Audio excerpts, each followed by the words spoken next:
Hello friends, welcome to my YouTube channel my own study hub Amit. Friends, आपको मिल रहा है यहाँ पर रीजनिंग का कंप्लीट सॉल्यूशन। तो मेरे साथ बने रहने के लिए करना होगा, मेरे चैनल को सब्सक्राइब, दबाना होगा बेल आइकन को, ताकि आपको रेगुलर अप टू डेट्स मिलती रहे।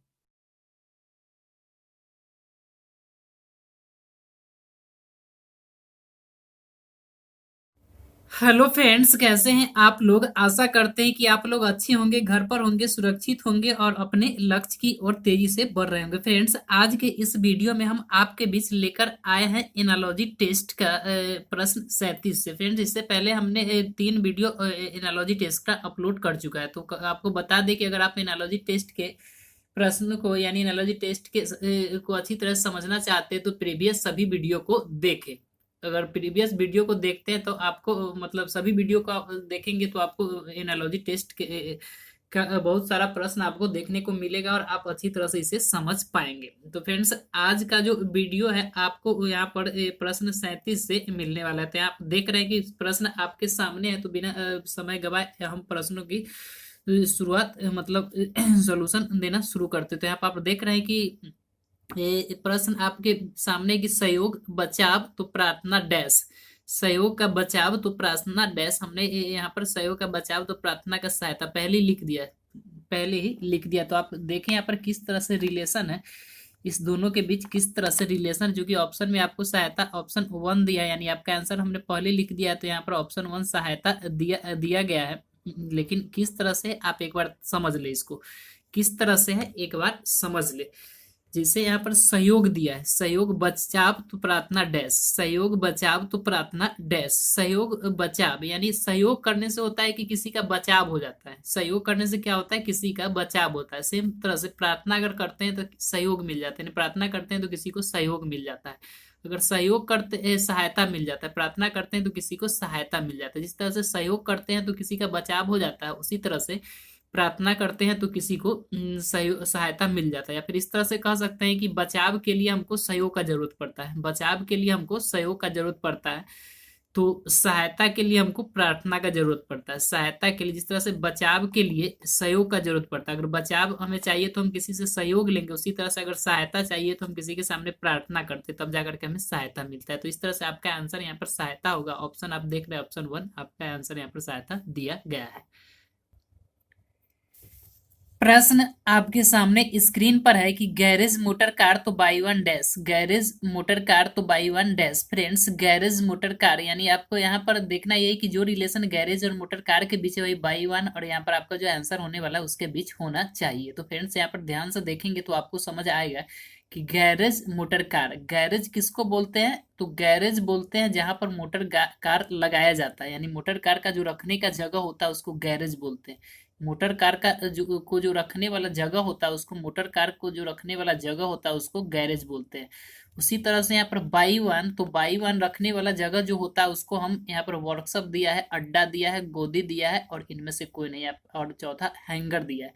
तो वाई वन का जो रखने वाला जगह होता है उसको हम हैंगर बोलते हैं। आपका आंसर तो यहाँ पर फोर होगा, हैंगर। लेकिन यहाँ पर प्रश्न में थोड़ा उलट पलट कर दिया, जिसके कारण हो सकता है आपको कंफ्यूजन हो।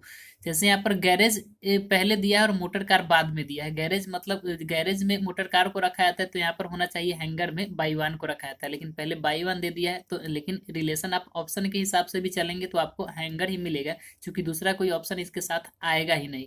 तो फ्रेंड्स, आपका आंसर यहाँ पर हैंगर होगा। फिर से एक बार देखिए कि गैरेज क्या होता है, मोटर कार की रखने की जगह होती है, यानी जहाँ पर मोटर कार रखते हैं उसको गैरेज बोलते हैं। तो सेम उसी तरह से बाई वन दिया है, तो बाई वन को जहाँ पर रखते हैं उसको क्या बोलते हैं, हैंगर बोलते हैं। बस थोड़ा सा प्रॉब्लम यहाँ पे ये कर दिया है कि यहाँ पर पहले जिस तरह से यहाँ पर गैरेज दिया था उसके बाद मोटर कार दिया था, तो यहाँ पर आप हैंगर और उसके बाद बाई वन देना चाहिए था। लेकिन आप ऑप्शन देखेंगे तो आपको किसी भी तरह हैंगर पर ही पहुंचना पड़ेगा, क्योंकि दूसरा वर्ड इसके साथ कोई रिलेशन ही नहीं रखता है।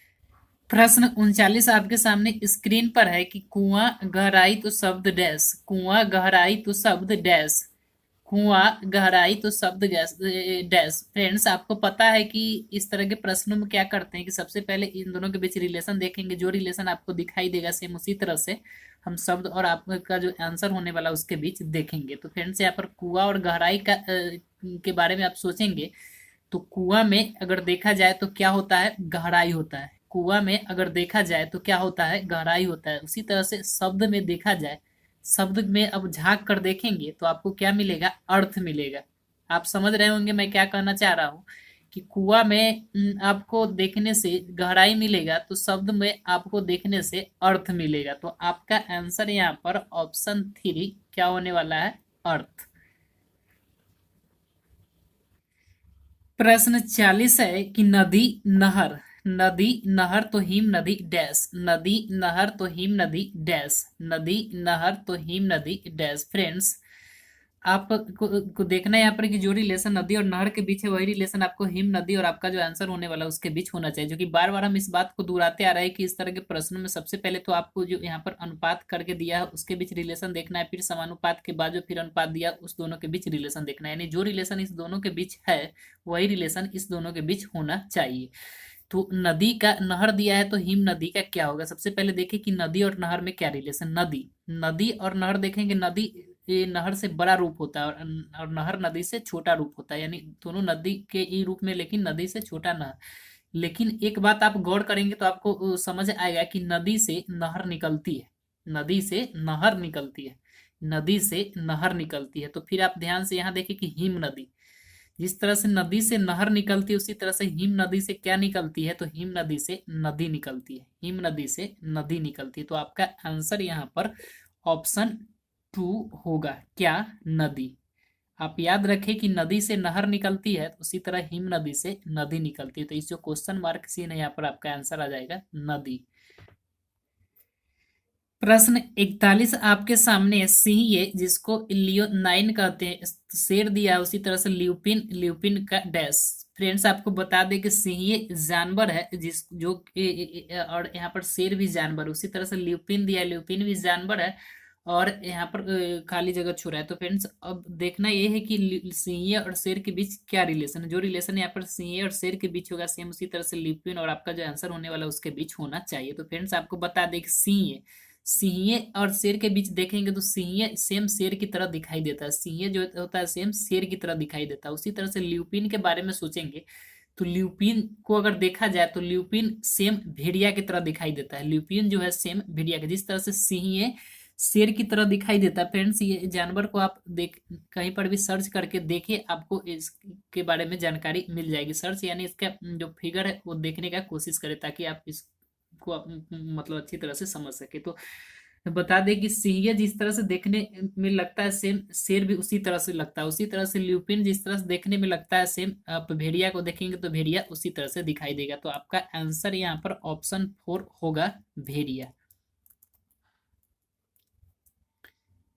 प्रश्न 42 आपके सामने है कि भूसी चावल तो खोल डैश, भूसी चावल तो खोल डैश, भूसी चावल तो खोल डैश। फ्रेंड्स, आपको पता है कि इस तरह के प्रश्नों में हम क्या करते हैं, सबसे पहले तो आप इस दोनों के बीच रिलेशन देखें कि क्या रिलेशन है। जो रिलेशन इस दोनों के बीच होगा वही रिलेशन आपको यहाँ पर इसके और जो आपका आंसर होने वाला उसके बीच होना चाहिए। तो यहाँ पर भूसी और चावल, भूसी और चावल को आप ध्यान से देखेंगे तो भूसी, आपको पता है कि भूसी क्या होता है, भूसी मतलब चावल का छिलका होता है। भूसी क्या होता है, भूसी चावल का छिलका होता है। उसी तरह से आप खोल के बारे में सोचेंगे तो खोल क्या होता है, तो यहाँ पर आप ऑप्शन देखें, खोल क्या होता है, सेब।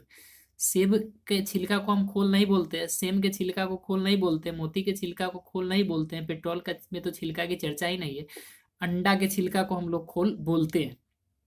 तो भूसी का जो ऊपर वाला छिलका होता है उसको मतलब चावल का जो ऊपर वाला छिलका होता है उसको भूसी बोलते हैं। तो यहाँ पर आपका आंसर आ जाएगा अंडा, यानी अंडा का जो ऊपर वाला छिलका होता है उसको हम लोग क्या बोलते हैं, खोल बोलते हैं। तो फ्रेंड्स, आपका आंसर यहाँ पर ऑप्शन 5 होगा, आपका आंसर यहाँ पर ऑप्शन 5 क्या होगा, अंडा। प्रश्न 43 आपके सामने स्क्रीन पर है, दूध क्रीम तो धान डैश, दूध क्रीम तो धान धान डैश। फ्रेंड्स, आपको लग रहा होगा, हो सकता है कि जो स्टूडेंट इस चैप्टर को पहले से जानते होंगे उनको लग रहा होगा कि ये फालतू में हम उनको मतलब बता रहे हैं या पढ़ा रहे हैं। तो फ्रेंड्स, आपको बता दें कि ये रीजनिंग, कोई ये रीजनिंग क्या कोई भी सब्जेक्ट हार्ड होता नहीं है। अगर आप उसको समझ रहे हैं तो आपको आसान लगता है और आप न समझ रहे हैं तो फिर आपके लिए हार्ड होता है। तो यहाँ पर है कि ये प्रश्न तो आसान है लेकिन इसकी गहराई को अगर आप देखते हैं तभी कुछ ना कुछ नई जानकारी आपको मिलती है। आप वीडियो को देखते हैं तो आपको कुछ न कुछ नया जानकारी जरूर मिलती है, और जो न्यू स्टूडेंट है उस उनके लिए तो फिर ये मतलब हर कुछ नया ही होता है। तो आपको अगर लग रहा हो कि हम फालतू में आपको बतला रहे हैं, तो फिर आप ये वीडियो को देखना नहीं छोड़े, क्योंकि फालतू आपके लिए कुछ भी नहीं, आपके लिए जो भी है वह जरूरी का ही है। आप अगर वीडियो देखते हैं तो आपको कुछ ना कुछ सीखने को ही मिलता है, और अगर फालतू होता तो फिर रीजनिंग आपके लिए बनता ही नहीं, रीजनिंग आपके सब्जेक्ट में होता ही नहीं। तो फ्रेंड्स, यहाँ पर प्रश्न 43 में दिया है कि दूध क्रीम तो धान डैश, दूध क्रीम तो धान डैश, दूध क्रीम तो धान डैश। दूध से हम लोग को क्या मिलता है? क्रीम मिलता है। इस तरह से आप सोचिए कि दूध से हम लोग को क्रीम मिलता है, उसी तरह से धान से क्या मिलता है? तो यहाँ पर चोकर दिया है, भूसी दिया है, खेत दिया है, इनमें से कोई नहीं दिया, और चावल दिया। दूध का जो मतलब मेन निचोड़ होता है वह क्रीम होता है। धान के लिए आप भूसी भी बोल सकते हैं, लेकिन भूसी यहाँ पर नहीं बोलना है, यहाँ पर भूसी दिया है। तो दूध का जो निचोड़ मतलब उसका जो मेन चीज होता है क्रीम होता है। उसी तरह से धान का जो हम लोग, भूसी तो बेकार चीज है, दूध में भी हम लोग क्रीम निकाल लेते हैं, बाद बाकी जो बचता है उसको क्या करते हैं? फेंक देते हैं, मतलब बेकार चीज हो जाता है।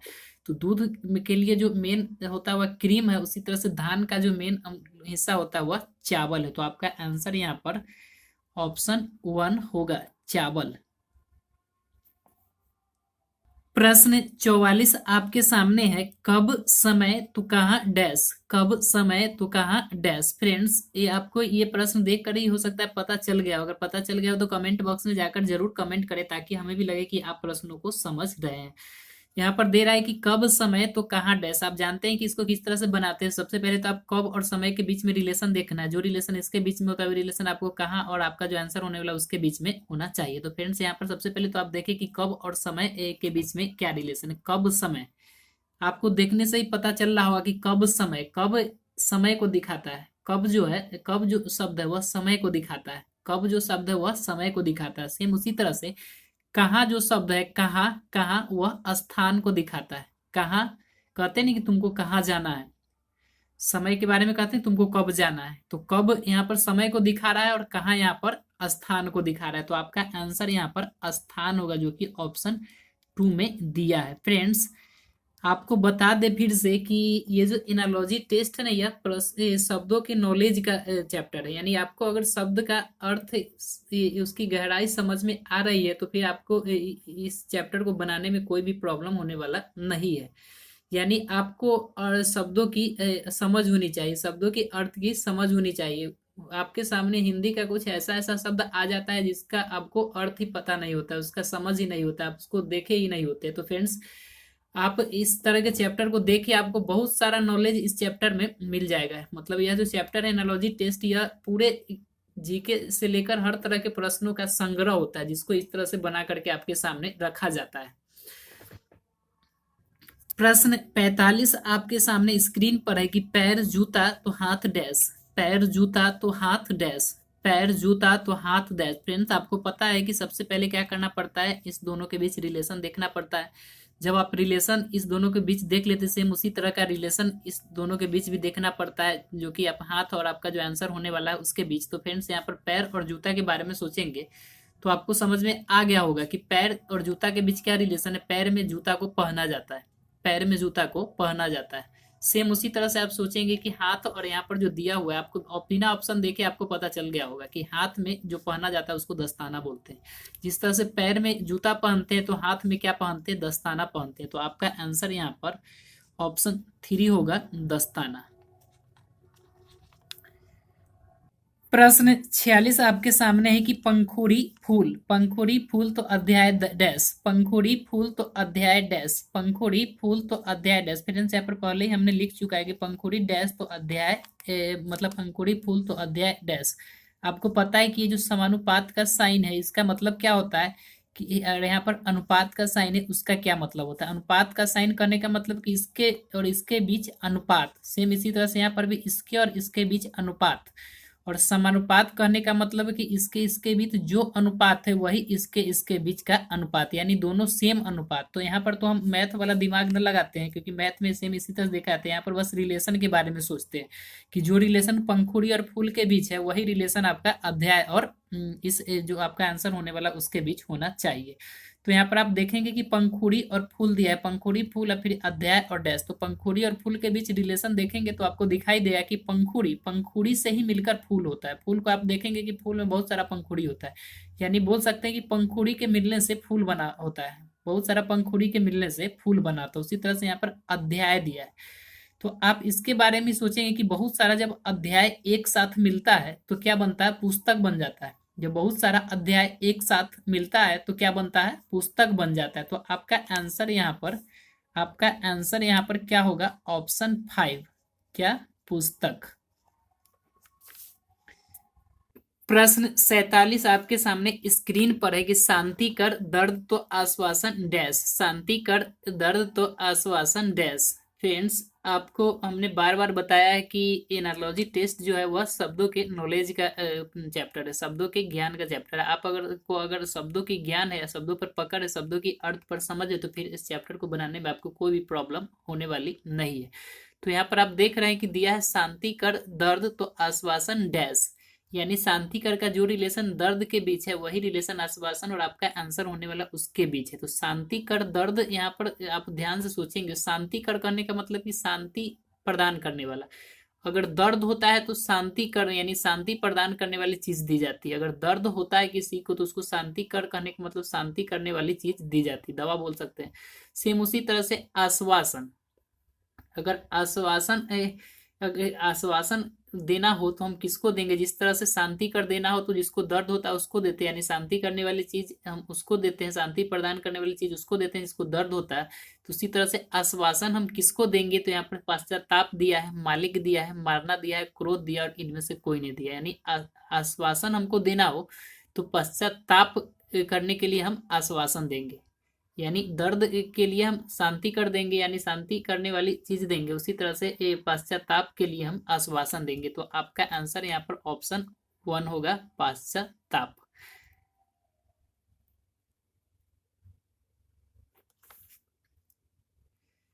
फ्रेंड्स, स्क्रीन पर आपको प्रश्न दिखाई दे रहा है, बहुत ही आसान प्रश्न है 48, जो कि आप देखेंगे तो आपको हो सकता है दिखाई दे दिया होगा। अगर ये प्रश्न दिखाई दे दिया हो तो प्लीज कमेंट बॉक्स में जाकर जरूर कमेंट करें। और फ्रेंड्स, मेरे वीडियो को लाइक करना ना भूले, क्योंकि ये वीडियो बनाने के लिए आपके लाइक से ही हमें प्रोत्साहन मिलती है।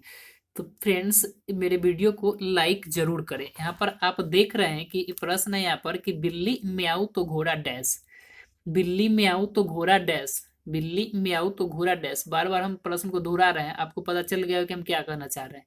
तो यहाँ पर बिल्ली म्याऊ, यानी बिल्ली का जो बोली है वह म्याऊ है, म्याऊ बिल्ली का बोली है, म्याऊ क्या है, बिल्ली का बोली है, बिल्ली का बोली क्या होता है, म्याऊ।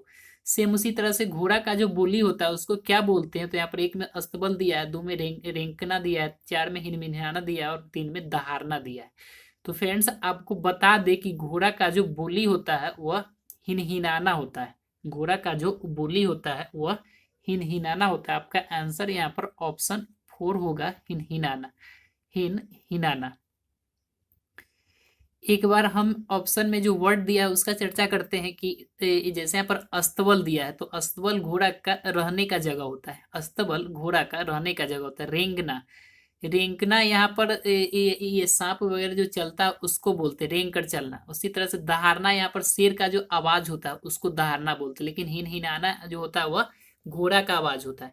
तो उसी तरह से बिल्ली का जो बोली है वो म्याऊ है, तो घोड़ा का जो बोली है वह हिनहिनाना है। तो आपका आंसर यहाँ पर ऑप्शन 4 हिनहिनाना। फ्रेंड्स, इसी प्रश्न के साथ आज के वीडियो का अंत करते हैं। आशा करते हैं कि आज का वीडियो आपको अच्छा लगा होगा। अगर वीडियो अच्छा लगा तो प्लीज़ मेरे वीडियो को लाइक करना ना भूलें और मेरे वीडियो को शेयर भी करें, ताकि ज़्यादा से ज़्यादा स्टूडेंट को इस वीडियो से हेल्प हो चुके हो। अगर आप मेरे वीडियो पर नया तो प्लीज़ मेरे चैनल को सब्सक्राइब करें और बेल आइकन को दबा दें, ताकि आपको सभी वीडियो की अप टू डेट्स मिलती रहे। तो फ्रेंड्स, आज के वीडियो में इतना ही, फिर मिलते हैं नए वीडियो में एनालॉजी टेस्ट को ही कंटिन्यू करते हुए। तब तक के लिए नमस्कार, जय हिंद, जय भारत।